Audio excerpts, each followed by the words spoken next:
Salut les amis, j'espère que vous allez bien. On se retrouve pour une nouvelle vidéo débrief du match entre l'équipe de France et entre l'Ukraine. Voilà, victoire 4-0 de l'équipe de France. Voilà, on a fait un match plutôt correct, une deuxième période que moi j'ai plus aimé que la première période où on va parler, malgré que la première période n'a pas été dégueulasse, mais en termes de propositions et de mouvements, ça n'a pas été exceptionnel. Hein. Et en termes de statistiques, de tirs, d'occasions créées, ça a été nul. Ça a été nul, il faut le dire. Ça a été pas incroyable et ça a été même nul, j'ai envie de dire. Mais voilà, en deuxième période, je trouve qu'on a fait une beaucoup mieux deuxième période que ce qu'on a fait en première période. Voilà. Alors, je vais commencer par la deuxième période, je vous ai dit, elle a été meilleure. Elle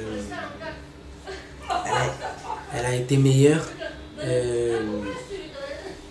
Voilà, donc elle a été meilleure, il y a eu plus de combinaisons. Quand les changements sont arrivés, ça fait du bien. T'as senti que l'équipe elle a été rafraîchie. Voilà, t'as senti vraiment en deuxième période un autre truc. Un pressing un peu plus exécuté, un peu mieux exécuté, je pense. Et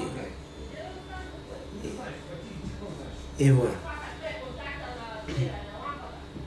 Donc, on va parler joueur par joueur et je vais commencer par Mike Maignan. Je vais dire que Mike Maignan n'a pas eu grand chose à faire. Il n'a pas eu énormément de parades à faire aujourd'hui. La défense a été plutôt solide. Donc Mike Maignan, il n'a pas eu de parade à faire aussi grande que ça. Voilà, ça n'a pas été un Mike Maignan très mis en danger. Voilà. Il n'a pas été énormément mis en danger. Ça n'a pas été un Mike Maignan sollicité beaucoup. Voilà. Il a fait ce qu'il avait à faire. Je trouve que dans ses relances, il a été plutôt bon. Il a bien relancé, bon jeu au pied. Voilà, donc très bon dans ses relances. Très bon dans ses relances.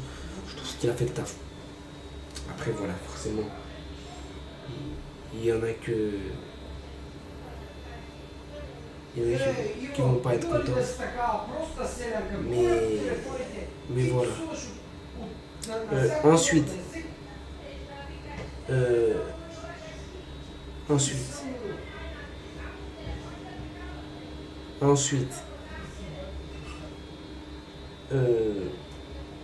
y a qui d'autre? Il y a défense, voilà. Donc j'ai dit la défense a été très bonne. Elle a tenu la barre. Voilà. Donc Upamecano a été très bon. Dans ce match-là, j'ai trouvé un Upamecano solide, un Upamecano. Sauf que j'ai un bémol pour un Upamecano, je vais vous dire. Donc il a été très bon, très solide. Mais je trouvais que ça a été un peu compliqué dans certaines passes. Dans certaines passes, ça a été un peu compliqué. Voilà, ça a été un peu compliqué pour Upamecano dans certaines passes. Il aurait pu perdre la balle. En fait, généralement, Upamecano, quand il est sous pression, quand il doit faire une passe, voilà. C'est pas top, mais voilà. Il stresse un peu, voilà, on va dire. Mais Upamecano a été très bon. Il a fait le taf défensivement. Ça s'est bien parlé, ça a bien géré la gestion de la profondeur et tout. Donc je trouve qu'Upamecano a été bon, mis à part le truc que je vous ai dit. Voilà, il a été bon. En deuxième période, pareil, il a été bon. En première, il a été correct. Mais moi, je trouvais qu'en première mi-temps, il y avait plus de.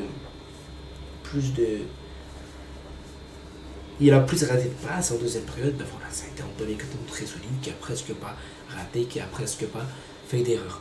Voilà, maintenant, c'est comme ça.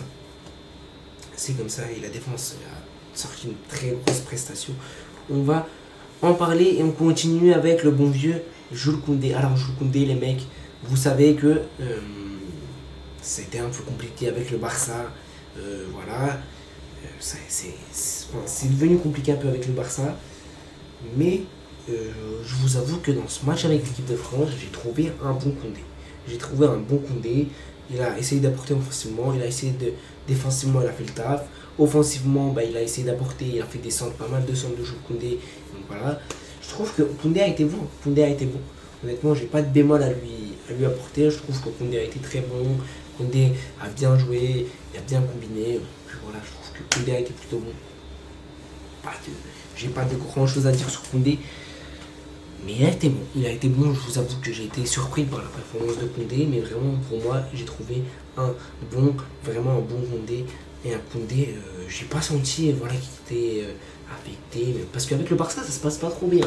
Ça se passe pas trop bien. Alors, c'est pas catastrophique aussi. Mais on sait qu'il est dans une période de moins bien et ça arrive. Hein, ça arrive à tous les joueurs d'être dans une période de moins bien. On sait qu'il est dans une période de moins bien. On sait qu'il n'est pas vraiment bien au Barça. Enfin, bien footballistiquement. Hein.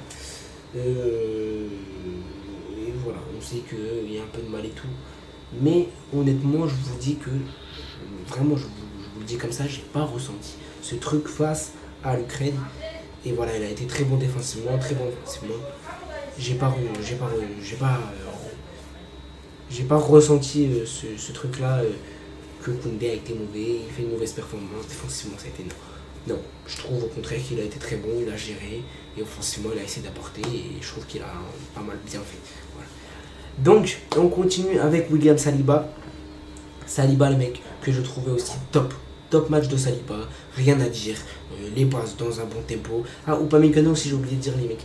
Upamecano a fait des passes dans les interlignes, voilà, il a fait des passes pour casser les lignes dans les interlignes, ça j'ai bien aimé aussi. Il a fait quelques passes comme ça avec Saliba aussi. Saliba, très bon match de Saliba.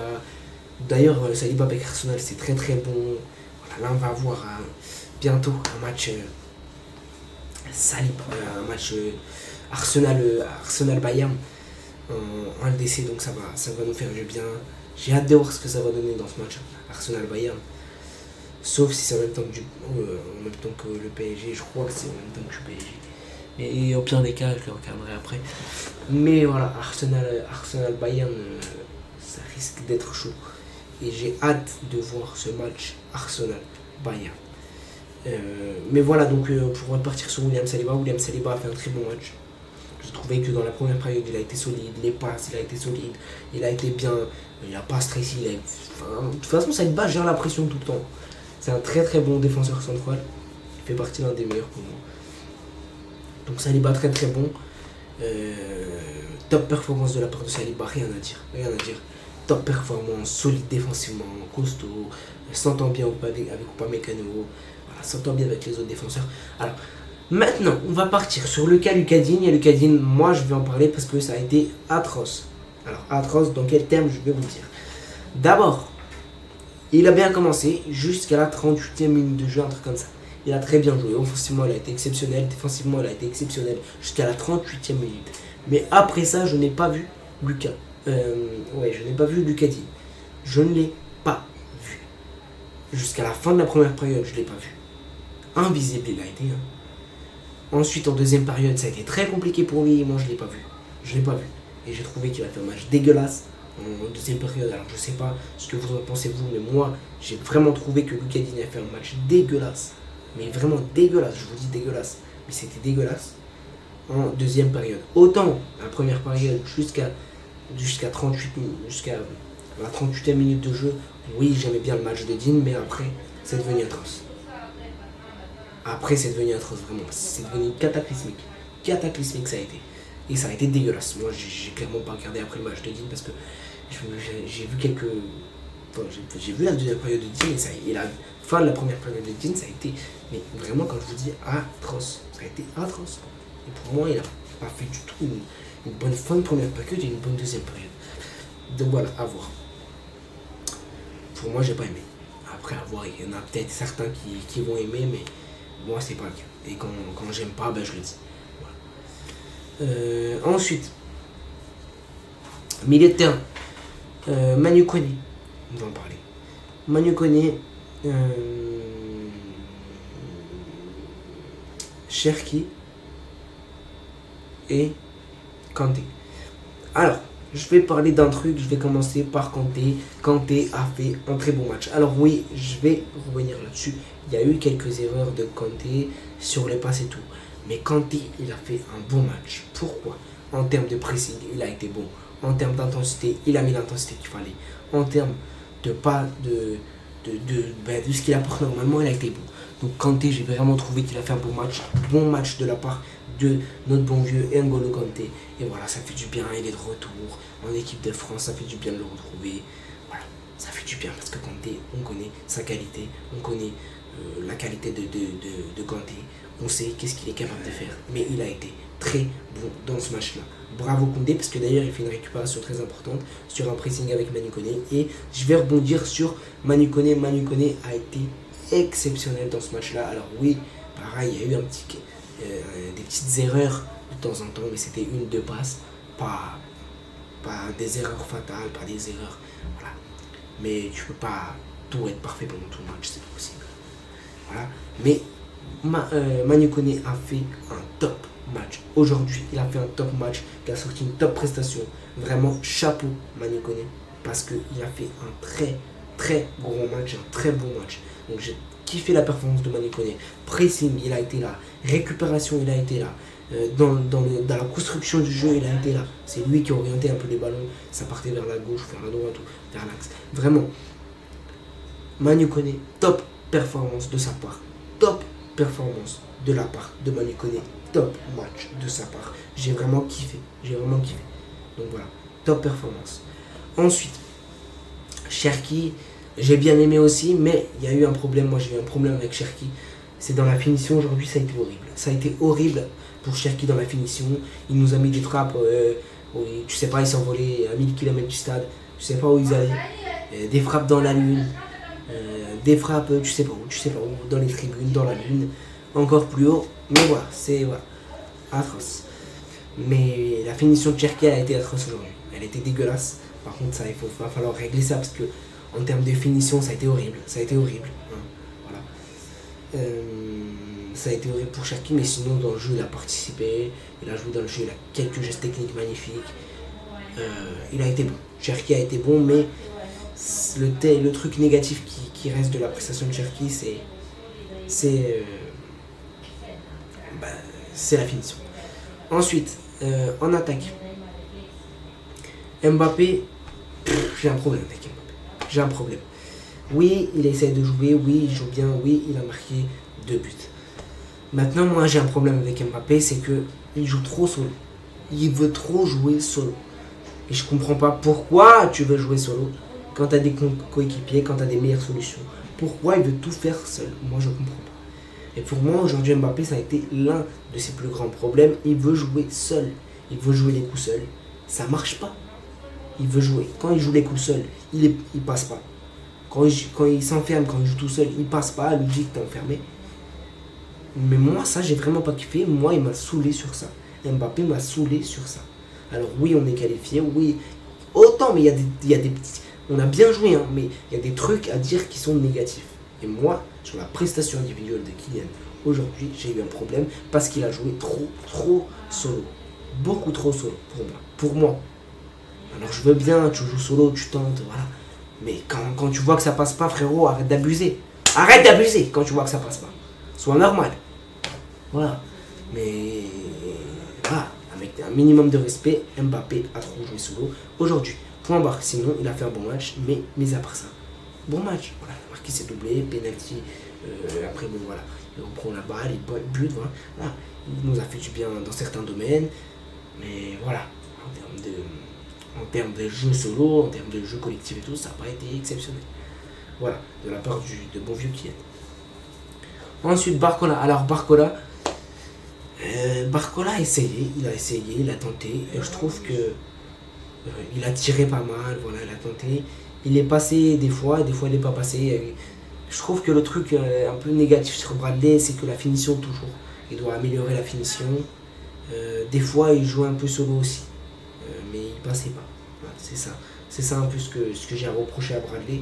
Mais sinon, voilà, il touche le poteau. Enfin, arrête gardien, ça touche le poteau. Il fait un bon match, Bradley. Il fait un bon match. J'ai bien aimé le match de Bradley, mais à part ce que j'ai dit là, ça a été un bon match de Bradley. Et voilà. Content qu'il soit sorti après et qu'il ne s'est pas blessé. Voilà, c'est le plus important. Moi, ce qui m'a apporté, c'est qu'il n'y a pas de blessés du côté du PSG. Et enfin, du côté de l'équipe de France, mais en termes de chance du PSG. Voilà, Zabarni, d'ailleurs, petite parenthèse. Zabarni, j'ai trouvé qu'il a fait un bon match, mais en deuxième période, ça a été très compliqué pour Zabarni. Parce que je trouve qu'il s'est un peu fait mélanger en deuxième période, et surtout, les Ukrainiens ont commencé à souffrir. Après le deuxième but, ça a été vraiment atroce. Mais voilà. Et ensuite, voilà. Michael Olise, ça a été dégueulasse à droite. Ça a été. Ah, les mecs, vraiment.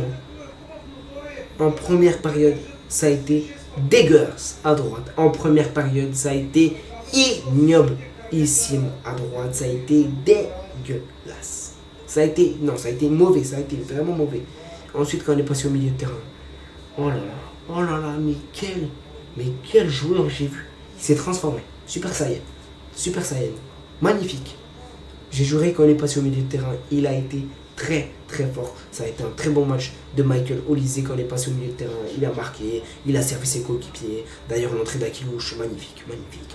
Magnifique entrée d'Akilouche, magnifique entrée d'Ekitike. Je sais pas qui d'autre est entré. Voilà, magnifique. Les entrées, j'ai kiffé. Aklouche très bon, Ekitike très bon, en plus il marque son but, content, vraiment je suis content pour Ekitike parce qu'il a fait une très très bonne entrée dans les placements, dans les appels de balles, mais magnifique. Mais Ekitike, dans les appels de balles c'est quelque chose. Dans les appels de balles c'est quelque chose. Ekitike est vraiment top rentrée de sa part. Aklouche j'ai très bien aimé aussi son entrée.